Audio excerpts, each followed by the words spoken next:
तो भई आज एक छोटा-सा इनसाइट है ड्रीम्स के बारे में कि अपने सपनों को सीरियसली लीजिए। वो ऐसा ही नहीं है कि सपने कुछ भी होते रहते हैं।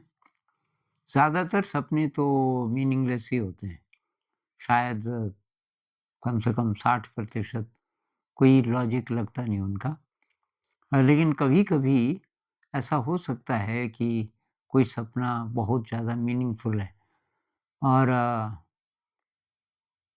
जो ज़्यादा ही विविड ड्रीम है, तो बहुत ज़्यादा फ़ोर्स से जो होता है, वो याद भी रह जाता है सुबह तक जागने पे, उसको लिखना चाहिए। एक ड्रीम डायरी बना दो और उसमें आप अपने सपनों को लिखो और अब मान लीजिए आप लिख रहे हैं पिछले 3-4 महीनों से, तो उसको दोबारा-दोबारा पढ़ो और जब-जब समय मिले, उसमें कोई पैटर्न देखो। कोई ऐसी चीज़ है जो रिकरेंट है, जो बार-बार होता है। अगर ऐसा है तो उसका कोई गहरा मतलब होता है, वो आपके बारे में कुछ बता रहा है। अगर हमें ड्रीम्स को इंटरप्रेट करना आ जाए, तो हम अपनी प्रकृति के बारे में काफ़ी कुछ जान सकते हैं। इसके अलावा कुछ ड्रीम्स कोई नया ज्ञान भी हमें दे सकते हैं। तो कुछ-कुछ उदाहरण आज मैं देना चाहूँगा। एक तो है ये जो सिलाई मशीन है, वो कैसे बनी? उससे पहले हाथ से सिलते थे लोग। इस पे मैंने ये बहुत पहले एक वीडियो बनाया था। तो ये सपना हुआ था किसी को। एक हाईवे था अमेरिका का और उसका सपना यही था मतलब उसकी इच्छा ये थी कि यार एक मशीन बने। आप ये सुई से सिलने की बजाय आप मशीन को चलाओ और वो सुई अपने आप नीचे जाए, कपड़े पे छेद करती हुई और नीचे से कोई दूसरा जो धागा है, वो उस पे टाँका लगा दे। तो वो मशीन पे जो सुई पे जो छेद होता है, उसको बीच तक तो ले आया था सुई के। फ़र्क क्या है मतलब हाथ की मशीन में नोक इधर है, तो दूसरे एंड पे छेद है जहाँ पे हम धागा लगाते हैं। मशीन की सुई में क्या है, जहाँ पे नोक है उसी के पास छेद भी है। तो ये उसके दिमाग में बात नहीं आई थी। तो ये बात उसको पता चली एक सपने में। सपना हुआ कि राजा ने बोला कि भई हावे वो सुई बनानी है 24 घंटे के अंदर, तेज सूरज उग रहा है। कि हाँ महाराज, कि अब फिर जब सूरज उगेगा मतलब 24 घंटे हो गए, तो ले जाओ भई इसको कि हमारे प्रयोगशाला में। वहाँ उसने देखा जी वो उग रही मशीनें, बड़ा खुश हुआ कि यहाँ तो मैं बना ही दूँगा। तब तक जल्लाद आ गए। जल्लादों ने कहा कि ये तो 24 घंटे हो गए। उसने कहा कहाँ से हो गए? अभी तो मैं आया। कि नहीं, उसको खींच के ले गए। उसने भी देखा कि सूरज उग रहा है दोबारा। सब लोग तमाशा देखने के लिए बैठे हैं। महाराज जी बैठे हैं, उसको एरिना में ले जाया जाता है और कि अब यहाँ जल्लाद तेरे को मारेंगे। तो जल्लाद बर्छी लेके चारों तरफ से ऐसे सर्कल था, सर्कल छोटा पड़ता गया, जैसे-जैसे वो लोग अ, उसकी तरफ आने लगे मारने के लिए। हर एक के हाथ में एक भाला था। भाले की नोक चमक रही थी सूरज की रोशनी में। अचानक उसने देखा, हर भाले की नोक पे एक छेद है और उसको आइडिया आ गया कि सुई की नोक पे छेद। चिल्लाया ज़ोर से, "महाराज, महाराज, बस मुझे 5 मिनट और दे दो।" इतने में उसकी नींद खुल गई। नींद खुली तो उसकी लैब थी छोटी-सी, भागा आधी रात को और वो कपच्चियाँ रहती थी उसकी सुइयाँ, तो उनको गरम करके और नोक के पास छेद किया और मशीन उसने पहले से बनाई हुई थी, सफल हो गया। उससे बहुत बड़ी क्रांति हुई। हाँ, उसका असर अमेरिका और इंग्लैंड में पहले हुआ और यहाँ से जो कपास जाती थी मैनचेस्टर और मतलब नई मिलें लग गई बहुत तेज़ी से, जिसमें कि मशीन से ये सिलाई होने लगी। पहले हाथ से ही होती थी। अच्छा, अब साइंस में ये काकुले जी का आपको पता होगा जिन्होंने बेंजीन का पता लगाया। बेंजीन का स्ट्रक्चर कैसा होगा, पता ही नहीं चल रहा था। इतना पता चल गया था कि 6 कार्बन हैं, 6 एक-दूसरे से जुड़े हैं और कुछ लोगों ने ये भी पता लगा लिया था कि 9 बॉन्ड हैं उसके बीच में। तो कहीं सिंगल होगा, कहीं डबल होगा।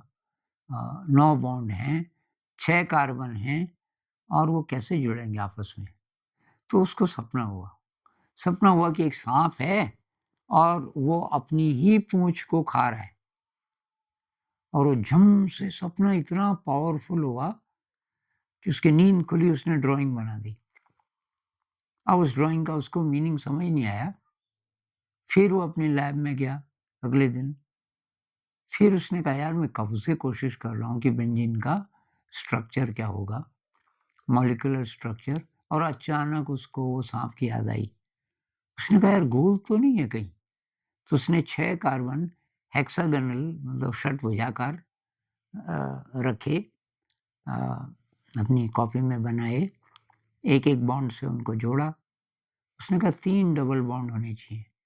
तो इसका मतलब इस पे 6 हाइड्रोजन भी लगाने पड़ेंगे, तब हर एक कार्बन के 4 बॉन्ड हो जाएँगे और तब उस पे एक्सपेरिमेंट किया और वो सही निकला।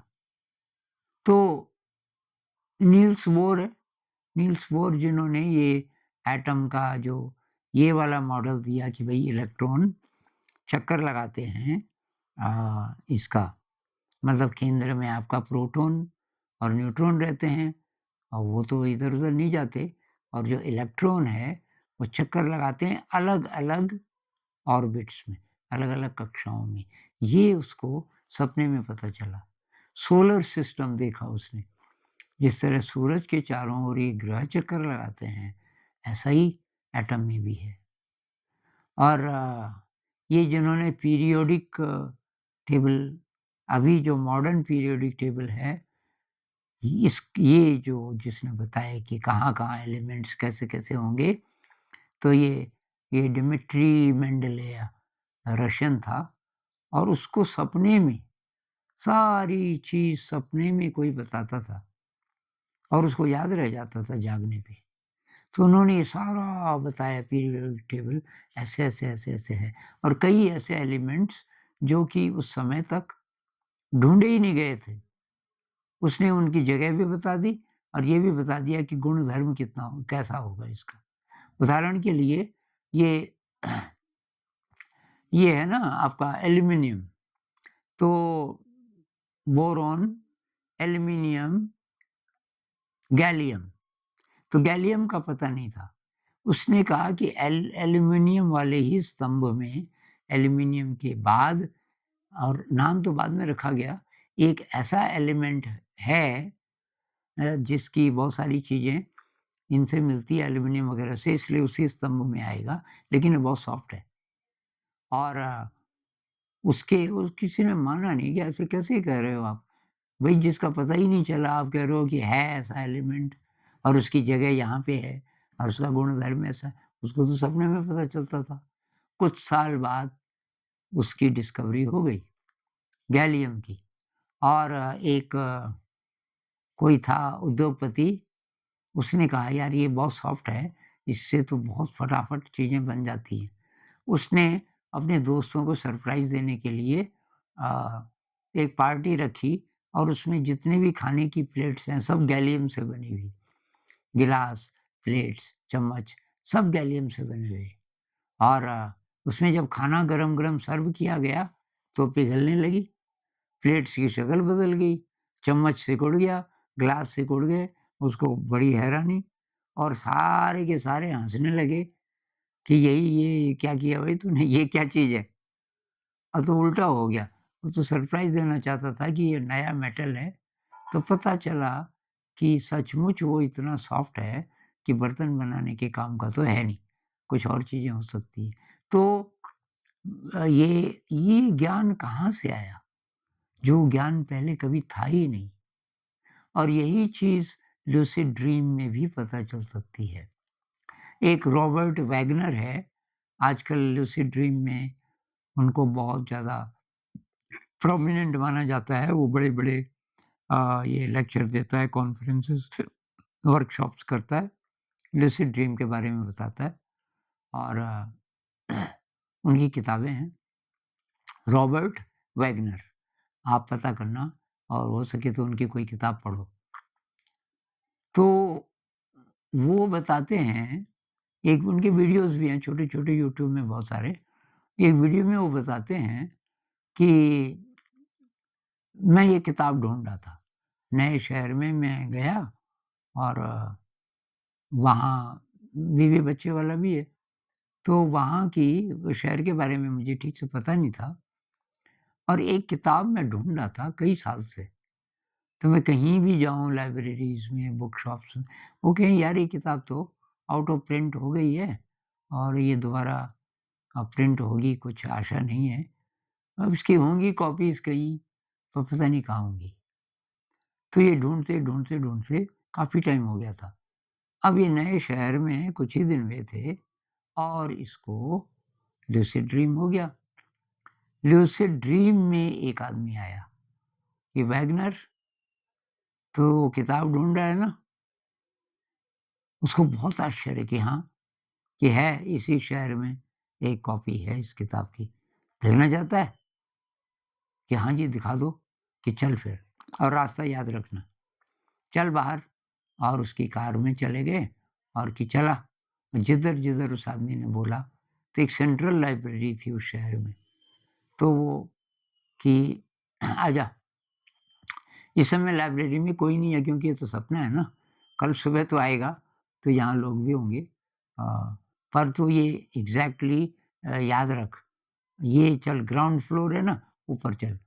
तो शायद तीसरी मंजिल में और तीसरे-चौथे कमरे में ले गए, फिर कि अब दाहिनी तरफ जाना है, कोने में, नीचे से 5वाँ शेल्फ आ गया साहब, उधर से 7वीं किताब, एग्ज़ैक्टली वही किताब थी। तो जब लूसिड ड्रीम से वो जागा, उसने सबसे पहले वो मैप बनाया कि मैं भूल ना जाऊँ और फिर सो गया। तो सुबह उसने जल्दी नाश्ता लिया और निकल गया साहब। पत्नी ने बोला, "कहाँ जा रहे हो?" कि कुछ काम है, मैं अभी कुछ देर में आता हूँ। और पहुँच गया उसी लाइब्रेरी और उसी जगह एग्ज़ैक्टली वही किताब। जो जानकारी हमारे कॉन्शियस ब्रेन में है ही नहीं, उसका पता कैसे चल जाता है? इसका मतलब हमारा जो सबकॉन्शियस है या अनकॉन्शियस है, वो उसकी पहुँच बहुत ज़्यादा है। जो ज्ञान हमें नहीं पता, वो हमें दे सकता है। और मेरे ख़्याल से तो कोई सीमा नहीं है, ना समय की, ना दूरी की। मतलब इस प्लैनेट में कहीं भी वो ज्ञान है जो आपको चाहिए, तो वो अवेलेबल हो जाएगा। तो हमारे काम की बात इसमें ये है कि ड्रीम डायरी बनाइए। लूसिड ड्रीम के लिए भी उसमें भी मैंने बोला था कि एक डायरी बनाइए, अपने ड्रीम्स लिखिए।